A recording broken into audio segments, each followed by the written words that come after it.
Vamos lá. Durante aquela época, seus filhos ficaram doentes. Depois, o conselho tutelar recebeu relatórios de que eles estavam faltando muito na escola. Que coisa, né? E aí começaram a investigar a Latoya. Ela dizia que era possessão demoníaca. Então fizeram exames psiquiátricos nela, mas não encontraram nenhuma doença psicológica. Sim, mas levaram as crianças em custódia, né? Dizendo que ela realmente era maluca.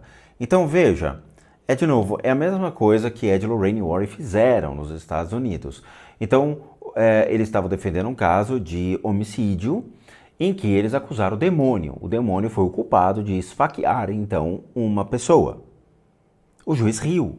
Falou, a senhora está no seu estado mental tranquila, está medicada, como é que é?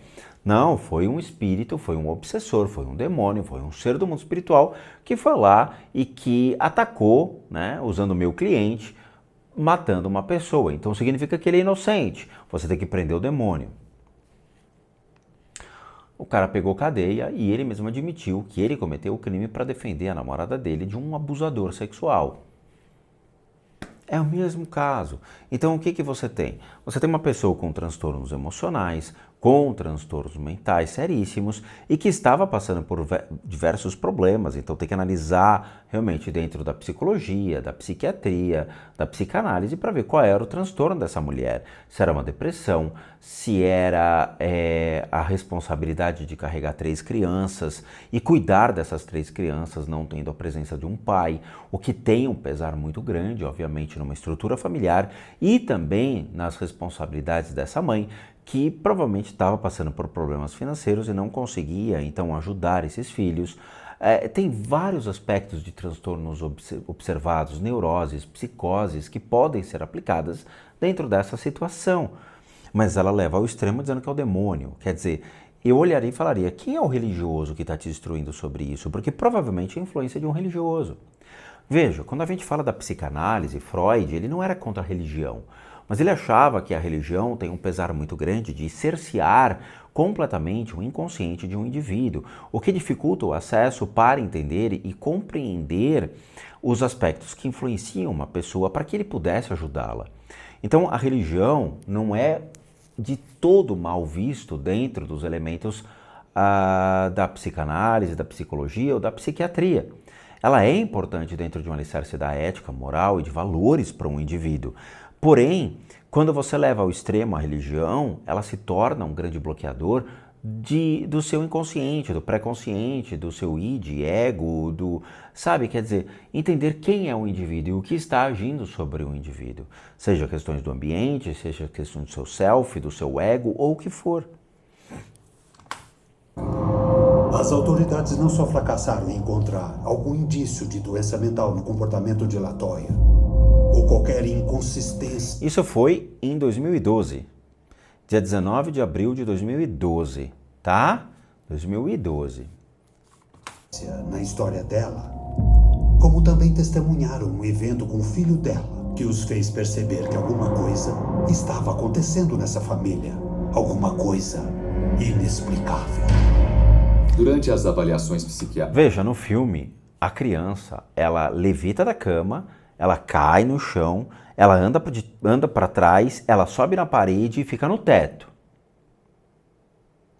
Eu não acredito que num hospital psiquiátrico, ou numa internação, ou realmente ali numa clínica de adoção, né, um instituto de adoção, essa criança vai fazer isso. Se realmente essa criança subir na parede e ficar no teto,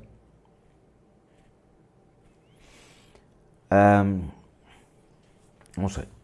Psiquiátricas da família, o filho mais novo começou a virar os olhos para trás. Isso daí, ok. E a rosnar. Ok, e aí? Depois, o funcionário encarregado do caso e vários membros da equipe do hospital testemunharam o menino subir pela parede andando para trás. Isso eu duvido. Isso eu duvido. O moleque subindo pelas paredes, andando por trás, dessa maneira? Não. O que pode ter acontecido é, o moleque pode ter colocado os pés na parede, as mãos no chão e tentado subir. Toda criança já fez isso. Quando eu era criança, na minha casa tinha um corredor de cerca de 7 a 10 metros que juntava os quartos. Então nós tínhamos um corredor gigante, 2 quartos no fundo, um banheiro no corredor, um quarto aqui e um outro um pouquinho mais para frente.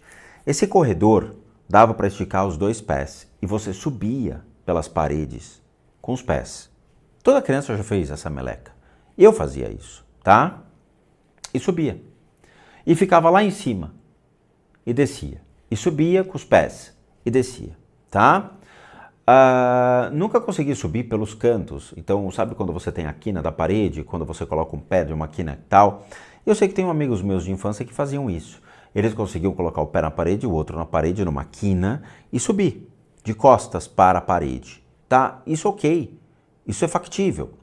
Dentro do quê? Das habilidades de você conseguir segurar a tensão do pé, da planta do pé, na parede. Ok, tá?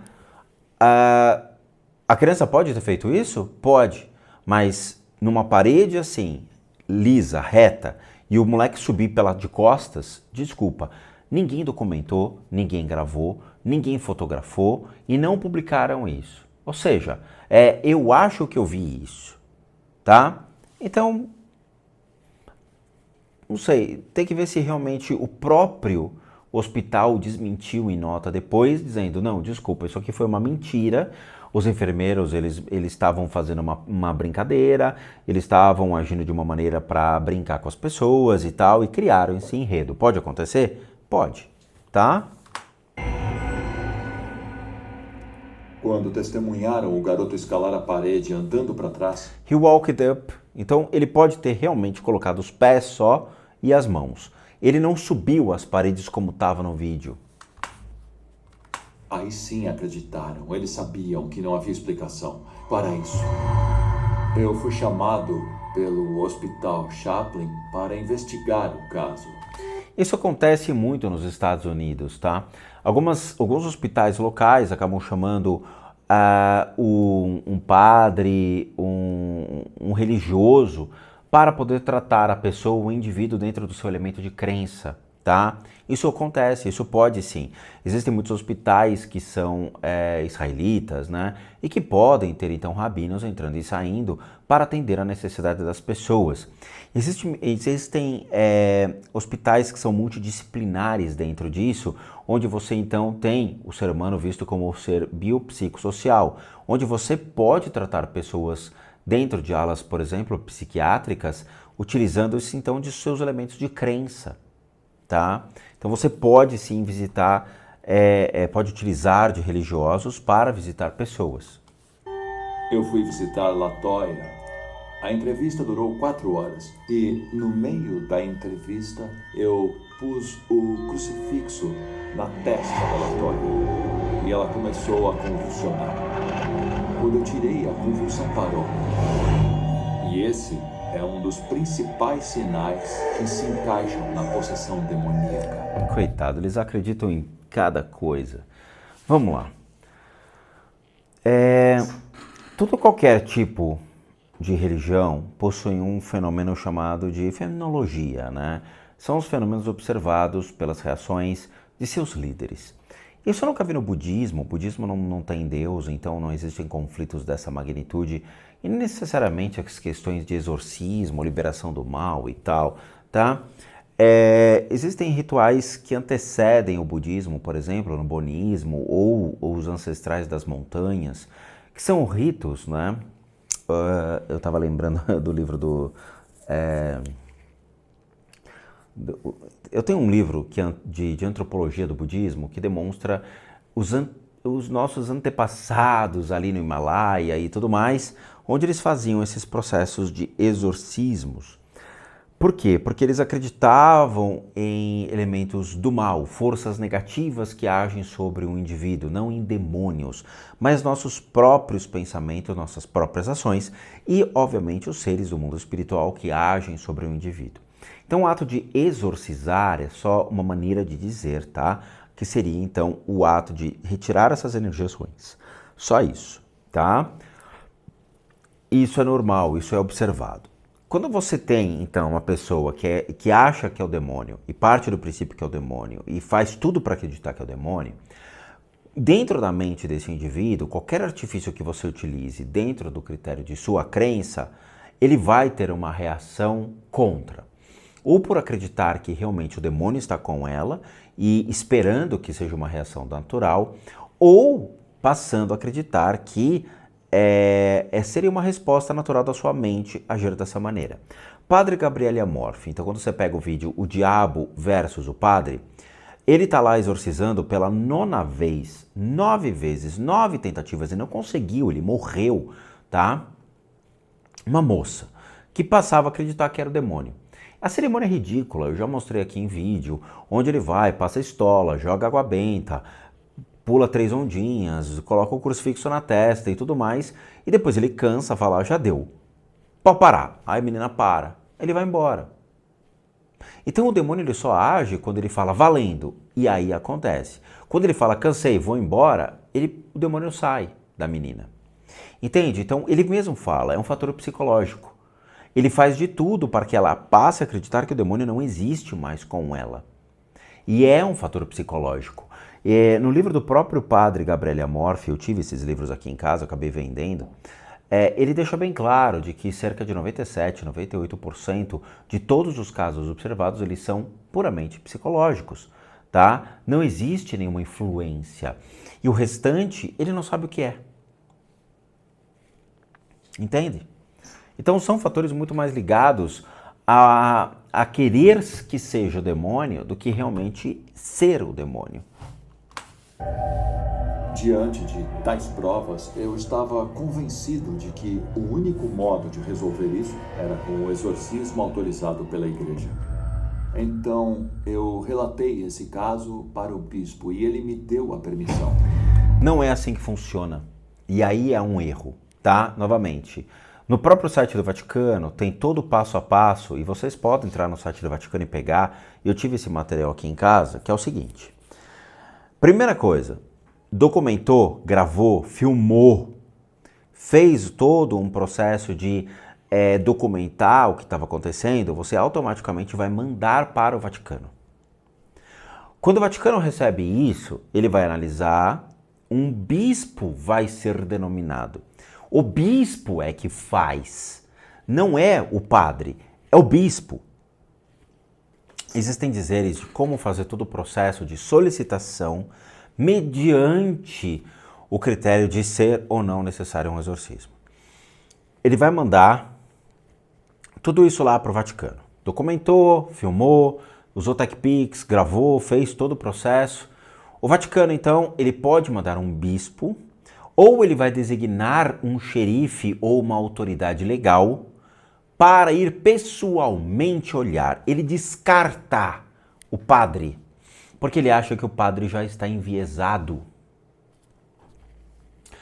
E teve uma época, isso fato em México, tá? Que muitos dos padres queriam se sobrepor de uma igreja para com a outra. Houve concorrência para ver quem era melhor. Então, critérios de santa que chorava sangue e tudo mais, houve uma concorrência. Essa concorrência fez com que a igreja criasse novos dizeres de como fazer esse processo. Então ele tira o padre e fala, não, cai fora. Sai, fica ausente, eu vou designar uma outra pessoa que vai lá e vai documentar. Ele vai e observa, seja um delegado local, um xerife, uma autoridade legal, ou mesmo alguém dentro da jurisprudência da igreja de fora, que vai até aquela cidade, documenta tudo e depois devolve ali para falar, ó, realmente eu vi sobre olhares de cético o que aconteceu. E aí sim a igreja pode falar, ok, eu vou designar um bispo, e aí vai o bispo do Vaticano para lá, ou ele fala, não quero mais, descarta, isso é mentira. E eu acho que foi isso que aconteceu, tá? Foi exatamente isso que aconteceu, porque o padre não pode fazer isso. A única autoridade realmente para poder fazer isso é um bispo designado pelo Vaticano. Então temos um problema aqui. alguém está mentindo, alguém não está falando a verdade, ou alguém está aumentando uma história. O exorcismo é um ritual, uma batalha espiritual. Nós precisamos, de alguma forma, perturbar o demônio. Um dos instrumentos que eu uso é o crucifixo ungido para colocar na testa da pessoa. Isso é muito legal. Por quê?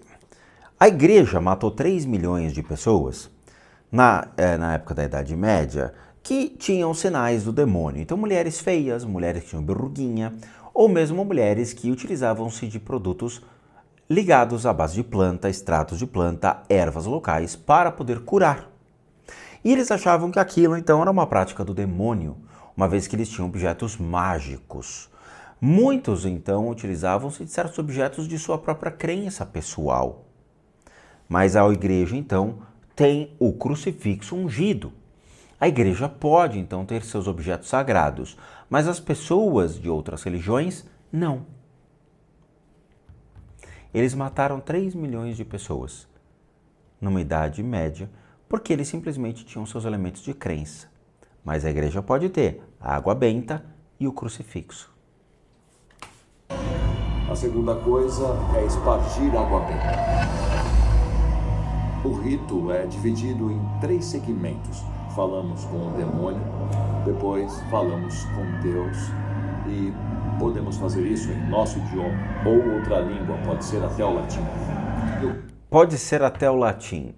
Não, na verdade assim, existem 2 ritos pré-determinados pelo Vaticano, que é o rito maior e o rito menor, sendo os 2 num livro vermelho, de capa vermelha, tá? Ali você tem o passo a passo, eu sei porque eu li o rito. É um rito muito... Cara, é assim, a família segura a pessoa, agora eles rezam o Pai Nosso. O outro segura a mulher e joga a água benta, enquanto o padre faz isso. Então é um livro de receita de bolo, é passo a passo mesmo, como fazer todo o processo, tá? Não tem esse negócio de, vou falar com o demônio, vou fazer isso, vou fazer aquilo. Não, ele é mais realmente um ritual passo a passo de como fazer um processo de exorcismo. Um maior que envolve 5 a 6 pessoas para mais da família e um menor que envolve só 1 ou 2 pessoas, podendo ser você, um outro padre e a pessoa possuída, tá? No caso da Latoya, quando nós começamos a falar com o demônio em latim, ela começou a convulsionar. Mas quando falamos com Deus, ela parou de convulsionar. Eu era o único lá que sabia latim e eu realmente achei isso incrível. A entidade demoníaca luta pelo território conquistado, mas no final, o demônio começa a ceder. No caso de Latoya, ela dormiu e essa foi a indicação de que ele tinha ido embora. Na verdade, não é que ele começa a dormir, né? A pessoa fica cansada de ficar 4, 5 horas ali, achando que realmente está sob o efeito do diabo, do demônio, e ela então realmente dorme. Então você vence a pessoa pelo cansaço, pelo estresse mental, pelo desgaste mental, e não necessariamente pelo elemento de crença. Fato esse, por exemplo, que aconteceu comigo. Quando eu estava já saindo da Umbanda e completamente imerso no budismo, eu frequentei uma casa na Avenida Hud, que eram 3 andares de centro espírita, um quarteirão inteiro, era uma casa maravilhosa, e o próprio dirigente da casa, um advogado, ele chamava as pessoas, ele botava a mão na cabeça, incorporado de caboclo, e ele mandava os riê bem alto, para que a pessoa pudesse incorporar. Quando chegou a minha vez, ele botou a mão na minha cabeça, tentou puxar, não acontecia nada, tentou puxar, não acontecia nada, puxou nada. Eu olhei para ele e falei, eu só vim aqui para me despedir porque eu hoje faço parte do budismo. Eu agradeço muito tudo aquilo que vocês fizeram, mas não existe mais incorporação. Então vocês percebem que uma mente blindada, uma mente convencida do seu elemento de crença em uma mente, então que entende os elementos entre o que é um princípio de incorporação, o que são as entidades, e como você se desapega disso indo para outra religião, nada acontece. Então, no caso da Latoya, aqui, é Latoya o nome dela? A Latoya. A mente dela está completamente viciada num princípio do demônio, do diabo, de seres desse tipo. Então ela passa a acreditar que todos os elementos que envolvem a vida dela estão face a essas criaturas, que nem existem, são simplesmente uma interpretação sobre a igreja e aqueles que iam contra a igreja, tá? A gente já explicou tudo isso para vocês no Diabo Revelado, no livro aqui A Origem de Deus, explicando para vocês tudo historicamente quem foram essas figuras chamadas de diabo, ok? Então a historinha é mais ou menos essa, tem outros pontos aqui que são interessantes, mas ok, tá? O que a gente tem que entender é, a família dela teve alguns finais que não foram muito legais. Então, aqui, dia 2 de setembro de 2024, tá? O filho dela, que foi, filho dela acabou tendo uma história meio trágica.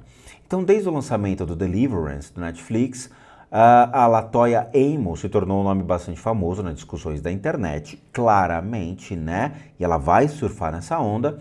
Não que ela já não fosse bem conhecida por suas alegações de possessão demoníaca em 2010, tá? Mas o filme levou, então, a curiosidade sobre a família dela.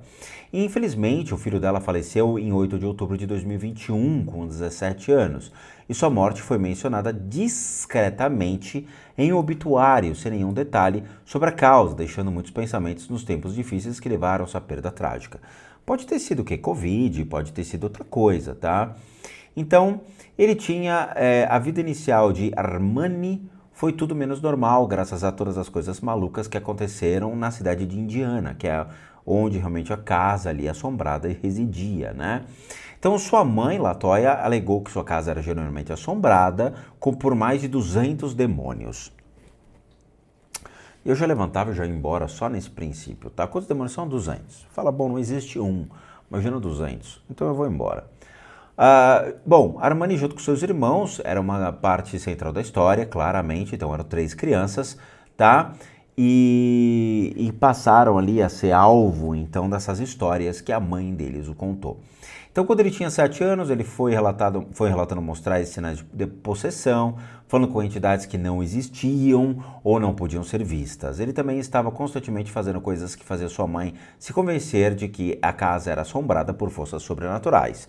Veja, a gente precisa tomar muito cuidado, né, malandrinho? Porque é muito fácil enganar os pais dentro de um viés de crença. Então, o moleque chega lá e fala, pô, vou contar pra minha mãe, vou tentar aloprar minha mãe, vou fazer uma pegadinha. E fala que é o demônio. Mãe, eu tô com o demônio, eu não vou pra escola. Mãe, eu tô com o demônio, eu não vou poder tomar banho. Mãe, eu tô com o demônio aqui, a gente vai ficar jogando videogame. Então, quando uma mãe realmente acha que tudo é o demônio, facilmente uma criança pode enganar seus pais utilizando-se desse critério, tá? Então, ele nunca foi exorcizado, tá? Tá aqui, ó. No entanto, ele nunca foi exorcizado. Curiosamente, né? Eu acho que o padre mencionou ali que ele exorcizou aquelas crianças, né? Mas está aqui falando que o menino nunca foi exorcizado. Peraí. Se a mãe realmente acredita que é uma possessão demoníaca, por que ela não exorcizou a criança? No filme, os 3 passam, então, pelo princípio ali de estarem envoltos à energia demoníaca. Quando a gente fala desses 3, então, por que sua mãe passou por isso? Lembrando que um dos meninos foi para o hospital e andava de ré pela parede. O menino nunca foi exorcizado. Apesar do hype em torno das alegações, muitos profissionais pensavam o contrário. Especialistas que lidaram com a família Amos, incluindo psicólogos e assistentes sociais, acreditavam que as crianças, especialmente o Armani, o filho mais novo de LaToya, tá, que era o moleque então, que subiu pelas paredes, poderiam estar reagindo a um trauma psicológico em vez de demônios reais. Que coisa, né? Então eles estão indo contra o que a gente viu no History Channel, que disse então que era uma prova real, ele andando de ré na parede, que era então um caso demoníaco no hospital. Vocês percebem como vocês são manipuláveis facilmente por um History Channel, por um Discovery Channel, por princípios que ali os caras eles querem tua grana.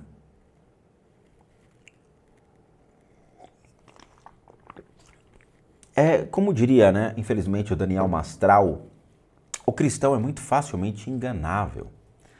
Alguns relatos sugeriram que ele agiria como se estivesse possuído quando desafiado, sugerindo um mecanismo de enfrentamento para lidar com o enorme estresse que sua família estava sofrendo. E realmente a gente viu isso.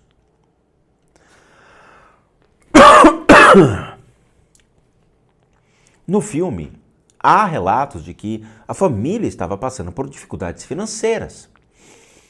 Eu vou falar uma coisa para vocês, e isso a gente aprende com o Daniel Mastral. Quando uma pessoa está com dificuldade financeira, ele vai e cria um inimigo chamado satanismo, escreve livros, criando histórias fictícias, obras fictícias para poder vender, ganhar dinheiro e pagar suas dívidas. Nos Estados Unidos, eles fazem isso. Eles criam histórias mentirosas para poder ir para a mídia e ganhar dinheiro. Essa Latoya deve ter ganhado uma grana vendendo a casa para o Zach Bagans, ganhando muito dinheiro com essas mentiras. Em 2012, depois de passar por vários exorcismos e muita atenção da mídia, a família decidiu se mudar para Indianápolis, esperando um novo começo. Eles estavam desesperados para deixar o horror e os pesadelos da Caroline Street para trás, embora o novo lugar oferecesse uma pausa física de tudo o que aconteceu, as cicatrizes emocionais e blá blá blá. O papel de Armani na história da possessão chamou muita atenção quando a história da família se tornou pública em 2014. Conforme ele foi crescendo, sua família ficou longe dos holofotes. E Latoya, que frequentemente estava no centro do fascínio público, decidiu manter as coisas discretas depois de todos os casos de mídia. Na verdade, o caso perdeu a graça e ela não sabia mais o que fazer. Fato é esse. Mas infelizmente havia pouca chance deles escaparem de toda a provocação sem nenhum arranhão. O trauma emocional e psicológico provavelmente foi transferido, os efeitos persistentes nunca os deixaram de verdade, especialmente o filho mais novo de Latoya, o dito Armani, que foi lançado aos olhos do público quando criança. A morte prematura de Armani não recebeu muita atenção da mídia, mas mostra como o trauma pode ficar com uma pessoa jovem. Não temos certeza do que exatamente aconteceu que levou à sua morte, mas perdê-lo em uma idade tão jovem torna a tragédia da família Amos muito maior, tá? Ele nasceu em 2004, em Indiana. Seu pai, Andrew Smith, estava aparentemente ausente de sua vida por razões que não sabemos, tá? Quando se mudaram para a dita casa mal assombrada, em 2011, ele tinha 7 anos, tá? O outro irmão tinha 9 e a irmã mais velha, 12, o que é discrepante do filme, porque você tem um irmão mais velho. Aqui nós temos uma irmã mais velha, a menina é a do meio. E aqui nós temos um menino do meio e um menino mais jovem. Então o filme já mudou completamente o enredo da veracidade. Então não é baseado em fatos reais, é baseado no fato do cu do diretor achar que é real, né? Então ele acha que, eu acho que é real. Tá? Ele era um ex-membro do New Life Worship Center, que seria uma igreja multicultural. Quando a sua educação, ele frequentou o Indiana Digital Learning Center e estava no penúltimo ano do ensino médio na época de sua morte, tá? Ele faleceu então em 2021, em casa, na presença reconfortante de sua mãe, enquanto ela orava. Sua morte foi mencionada no site Quincy J. Webster Funeral Chapel. Então não se sabe do que ele morreu. Não se sabe, tá? Pode ter morrido de morte natural, de câncer, de alguns problemas, tá? E mais nada. Em 2012, Latoya e sua mãe, Rosa Campbell, disseram que viram a filha de 12 anos, Latoya, flutuando em cima da cama. As crianças teriam mostrado sinais de possessão demoníaca, com os olhos esbugalhados, vozes mais graves e comportamento físico estranho, que foi o mesmo caso que foi observado, então, naquele caso da Inglaterra, que Ed, Lorraine e Warren nem participaram, mas eles fizeram com que participassem, tá? Que tinha aquela menina que pulava da cama. E que depois descobriram que era uma puta mentira, que ela inventava aquelas vozes guturais e era só uma mentira propagada. E Ed, Lorraine e Warren nunca fizeram parte disso, chamada Enfield, o caso Enfield. O Dr. Geoffrey Honeyhue observou delírios de fantasmas e alucinações em seus registros médicos. Então veja, naquele mesmo hospital estava escrito então delírios de fantasmas e alucinações. Eles não passaram a acreditar que era real. Então já temos uma discordância aqui. Um psicólogo clínico sugeriu que o comportamento das crianças pode ter sido influenciado pelas crenças das mães e pelo ambiente estressante em que estavam. O Winnicott então estava correto. Então um ambiente estressante e as crises da mãe boa e da mãe ruim, tá? Cara, vem comigo que vocês passam de ano, entendeu? É isso que eu falo. O que nós estamos vendo aqui é exatamente um caso de histeria influenciado por uma mãe fanática, doente, que precisava ser internada em clínica psiquiátrica para um tratamento. Porque realmente, fanatismo chega ao extremo e acaba afetando os filhos. Leia-se o próprio filho do Daniel Mastral, que acabou se matando pelo fanatismo do Daniel Mastral e de sua mãe. Intervenções religiosas logo se seguiram e o reverendo Michael Madinot realizou um pequeno exorcismo. Um pequeno, tá? Ele não atingiu a casa e a Latoya com Ele então atingiu a casa e Latoya com 3 grandes exorcismos somente em julho de 2012. A família finalmente se cansou e decidiu mudar para Indianápolis. Veja, se o exorcismo desse cara funcionasse, eles não se mudavam. Ela se cansou. Que foi exatamente o termo que eu usei. Ela cansou. Na esperança de deixar as experiências assustadoras para trás. Novamente, se o exorcismo da igreja funcionasse, ela estava na casa. Belo reverendo. Após se mudar para Indianápolis ali, a família supostamente não passou por mais nenhuma perturbação paranormal. Eles provavelmente viveram em paz até que Armani acabou falecendo em 2021, aos 17 anos, nos braços de sua mãe. Veja, nos braços da mãe. É curioso. Ele provavelmente pode ter tido algum problema sério com alguma enfermidade. Covid, eu não sei. Poderia ser Covid nessa época, mas pode ter sido câncer, pode ter sido algum trauma, algum problema sério mental e tal. E veja, a criança acabou falecendo, tá? É uma pena.